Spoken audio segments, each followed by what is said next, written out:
Olá! Está começando mais um bate-papo aqui no São Paulo Mais. E hoje eu recebo a Luciana Guerra, que é subsecretária de Controle Externo do Tribunal de Contas do município de São Paulo. E lidera um grupo de 120 auditoras e auditores, dividido em 8 áreas, que fazem o trabalho essencialmente de fiscalizar os serviços e políticas públicas da cidade. Luciana, seja muito bem-vinda. Muito obrigada, é um prazer estar aqui. Para começar, Luciana, eu não posso deixar de perguntar o que faz um auditor e como se torna um? Ótimo. Bom, de forma bem resumida, o auditor, ele fiscaliza a forma como o município arrecada e gasta os recursos públicos.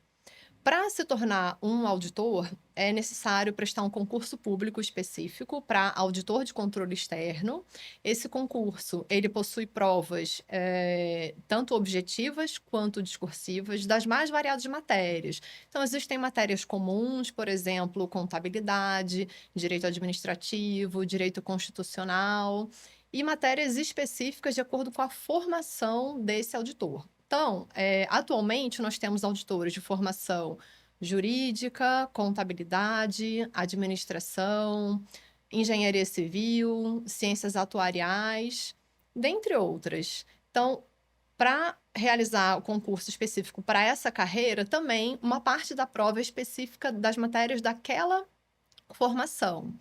E o auditor, ele não está totalmente pronto e permanece totalmente pronto ao passar no concurso para auditor de controle externo. Ao longo da nossa trajetória profissional, a gente precisa estar sempre atualizados para as novidades que surgem, temas novos. Hoje em dia temos muitas questões relacionadas à área tecnológica, inteligência artificial, análise de dados. Então, o auditor, ele precisa estar sempre se reciclando, sempre atualizando seu conhecimento. Aprendizado é tudo, né? A prefeitura teve mais de 11 mil contratos nos últimos 3 anos. Como o TCM escolhe os temas que vão ser alvo de auditoria? Ótimo.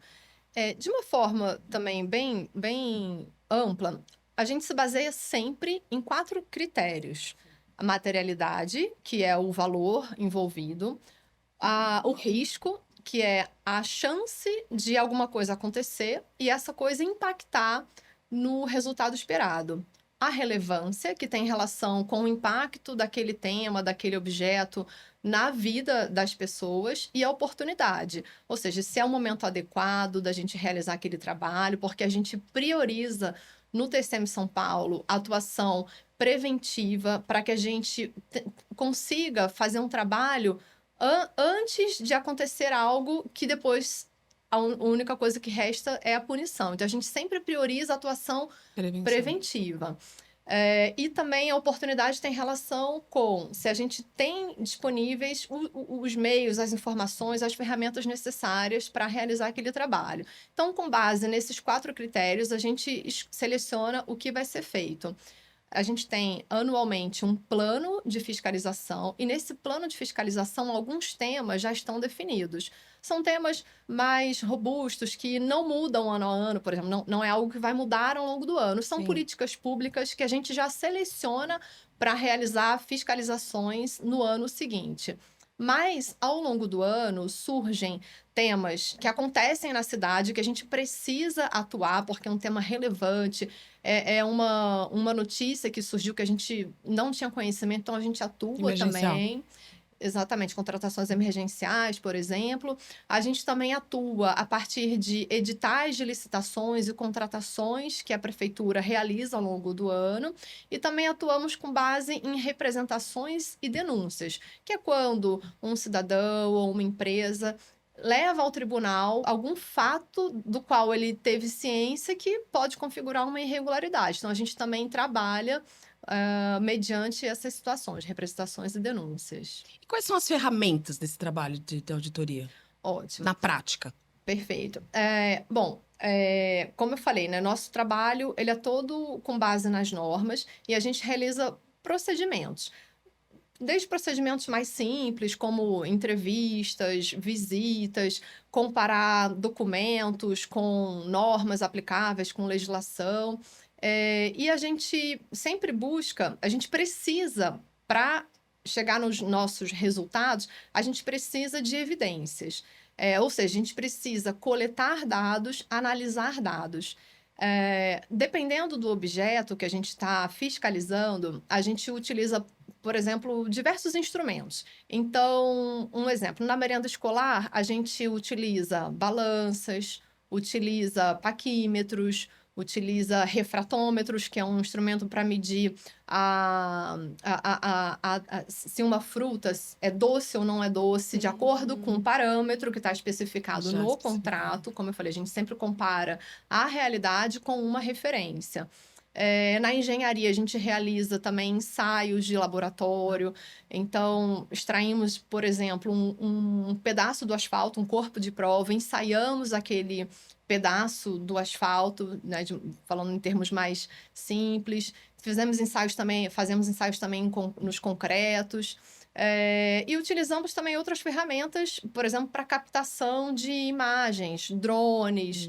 No tribunal, a gente tem um serviço que a gente chama de Motolink, que é uma motocicleta que passa num trajeto que a gente define previamente, com o objetivo de capturar imagens longitudinais de alguma obra, por exemplo, de alguma avenida, né?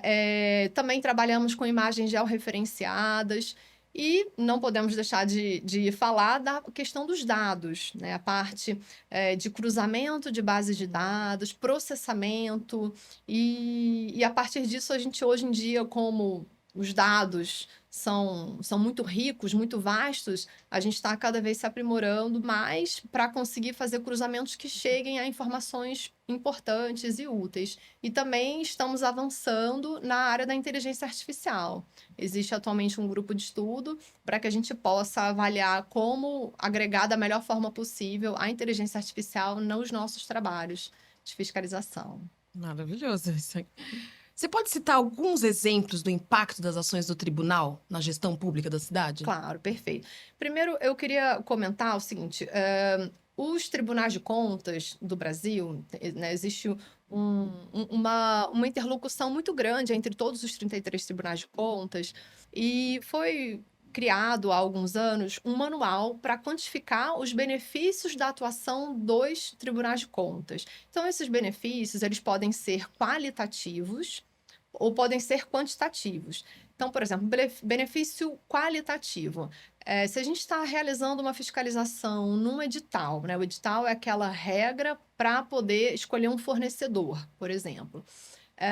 Esse edital, a partir do nosso trabalho, a gente pode pontuar melhorias para ampliar a competitividade. E ampliando a competitividade, a tendência é ter um Melhor preço menor ou uma maior qualidade.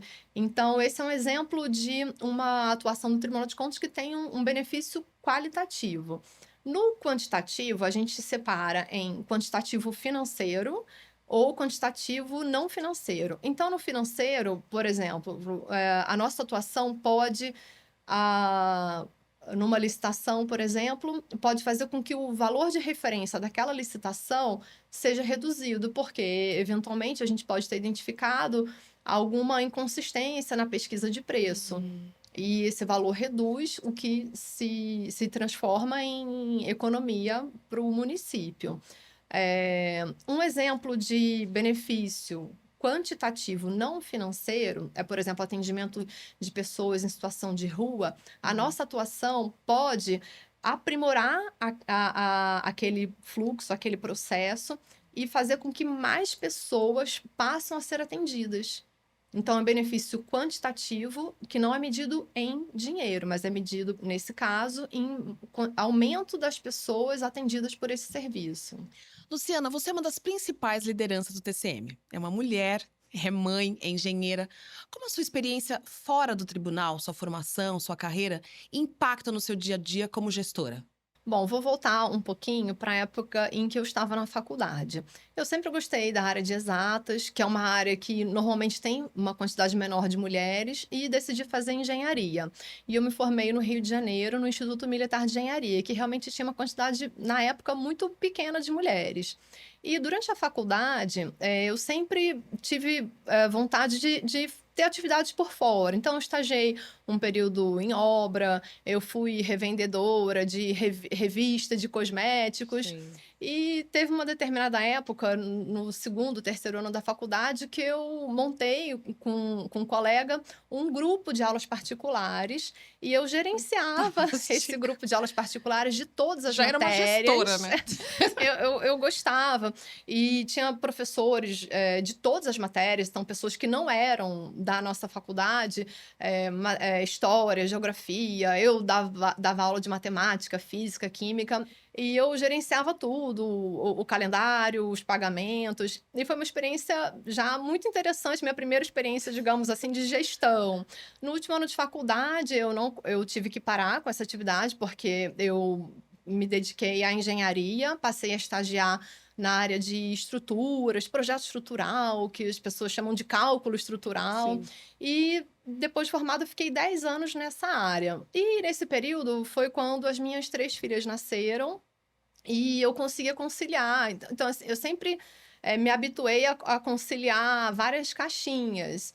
E a minha experiência como mãe, né, cuidar de uma vida e dar as ferramentas para que aquela pessoa se desenvolva, me ajudou muito quando eu cheguei no tribunal a lidar com os próprios colegas, antes mesmo de eu ser gestora, e entender que cada pessoa tem uma história de vida, uma particularidade, algo que tem muita facilidade, algo que precisa de apoio para desenvolver.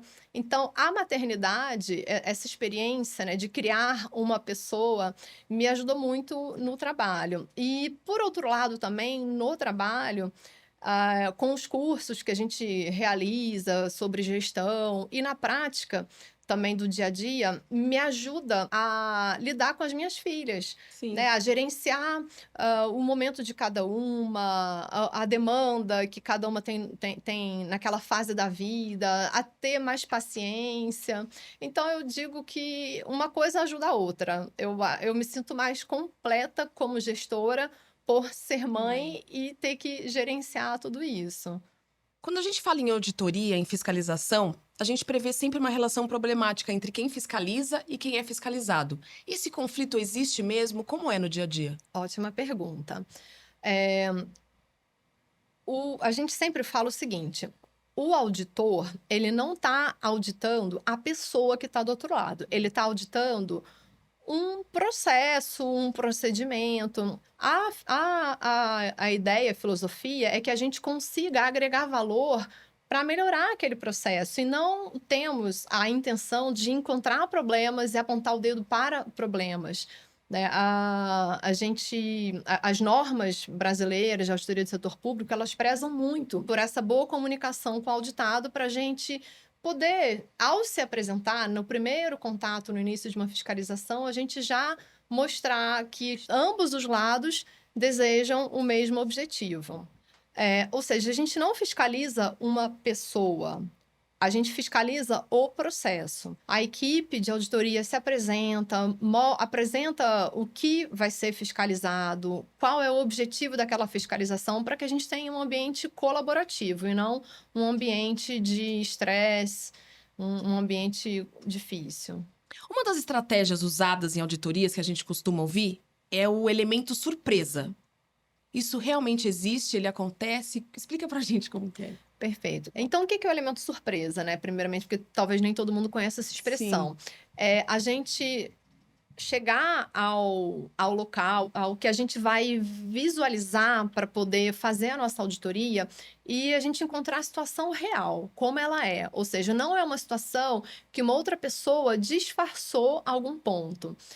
Então, se existe esse disfarce, o que vai acontecer? A nossa auditoria não vai conseguir comparar a realidade com o critério de auditoria e talvez não detecte pontos a serem melhorados, a serem aprimorados. E se a gente encontra a situação como ela é, a gente de fato consegue agregar maior valor com o resultado do nosso trabalho. Resumindo, o elemento surpresa é muito importante, sim, para que a gente tenha auditorias que agreguem maior valor. Luciana, eu queria te agradecer por essa história tão linda e é sempre tão inspirador ver uma mulher num cargo de liderança. Obrigada. Eu que agradeço pela oportunidade em contar um pouquinho mais sobre a vida dos auditores. E para você, eu te convido para estar com a gente no próximo São Paulo Mais.